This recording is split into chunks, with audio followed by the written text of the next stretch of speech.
Every great endeavor goes through a period of extremes in terms of highs and lows before it settles down and solidifies its position among the masses. The brainchild of Engin Terzi, East vs West Championship League is going through the lowest of its phases. A lot has happened since the 18th edition concluded with a not so great live pay-per-view feed and average production value. There are 6 key players in this whole melodrama that happened after the conclusion of the Chicago event. Engin Terzi, Robert Baxter, Dexter Tan, the Asian guy, Don Idris, Brian Shaw, and of course, Devin Larratt. Larry Wheels and Don Idris revived arm wrestling after COVID-19 and literally took the sport to some new horizons. Later on, EBW came along and KOTT wasn't making any profit with the lack of interesting matches. King of the Table, towards the last year of its existence, wasn't really doing very well for a number of reasons. We weren't getting good matches, we weren't getting enough of the pay-per-view numbers, sponsors were falling through left, right, and center. So it just got to a point where it was actually acquiring more debt than anything. Finally, after the disastrous run of King of the Table 12, Don Idris sold the rights of this brand to East vs West. It is crucial at this point to be clear on one fact, that for various undisclosed reasons, Engin Terzi has also sold EBW to Robert Baxter after KOTT 13 and East vs West 16 was the event managed solely by Baxter and company. It is also important to know that even after selling 100% shares to Robert, a strange agreement was signed by both the parties which gives Engin some authority over the league, such as selecting the matches and deciding various other factors involved in the post-production. Let's go through the brief summary of events that occurred on the eve of 21st June 2025. After the event concluded with a dominating victory of King Levan over Gladiator Gasparini, the post-production work started and Roman, the guy who works for Engin, started to edit the videos. Dexter Tan, who is now the Chief Operating Officer come partner in the new regime, asked Roman regarding the footage of all the matches and he said Engin is rejecting all the videos and once he approves everything, production can move forward. Dexter got pissed and told Roman that Engin is not his boss anymore and he must follow the orders of him and Robert. Roman got fired and that triggered the rage of Engin Terzi.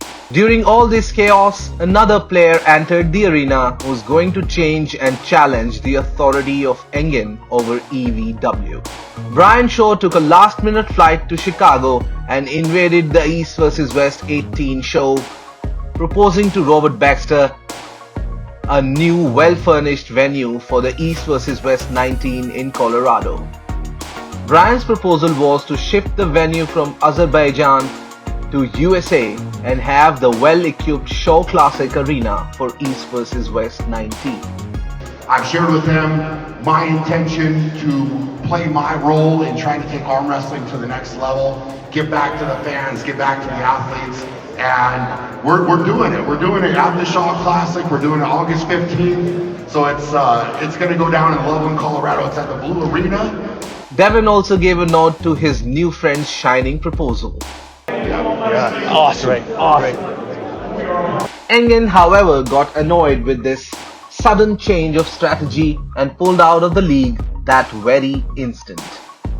Few of the other athletes from the West objected as well and joined Engin's camp, refusing to participate in any EBW event if Engin is not a part of it. Sergey Kalinachenko, Pedro Maraharent, Ivan Matyushenko, Vitaly Lalatin, Artur Morozov and Denis Siplenkov are a few to start with. Devin Larratt, Robert Baxter, Dexter Tan, Brian Shaw, Coach Ray and Don Idris formed the adversary camp. The very next day, Engin did the announcement of the next event that was scheduled to happen in Azerbaijan and few of the crucial matches, including The matches that are 100% finalized are Devon Larat versus Vitaly Laletin, Dave Chaffee versus Ibrahim Sago for 115 kg world title, Ivan Matushenko versus Evgeny Prudnik, and Zaur Paizulaev versus Kamil Yablonsky, and these are 100% finalized matches.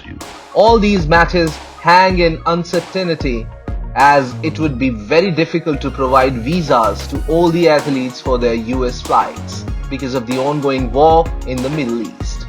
This is one of the reasons Engin wanted the venue to be Azerbaijan. The arm wrestling community is split between these two camps, and the blame game is on for quite some time now.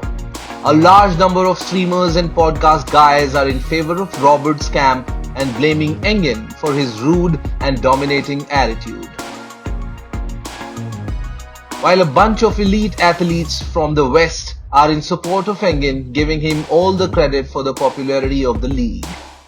Athletes like Petro Maraharint and Kalenichenko also raise the issues of their unpaid fees by the new owners of EVW.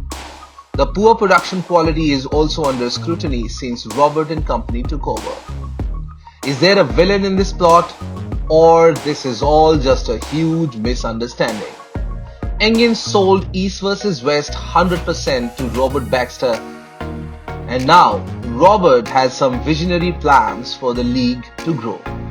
Engin is not happy with the way things are going and he wants to intervene. The big question is, does he still have the right to dictate the terms when he is not the owner anymore?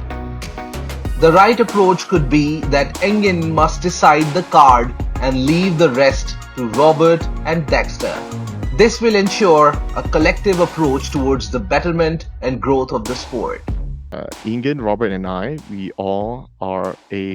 form the executive team, whereby each of us, we have our own responsibility. And so for Engin, he takes care of he's technically the chief arm wrestling officer. And what that means is he's responsible, and he's the head of reffing, rules, and matchmaking.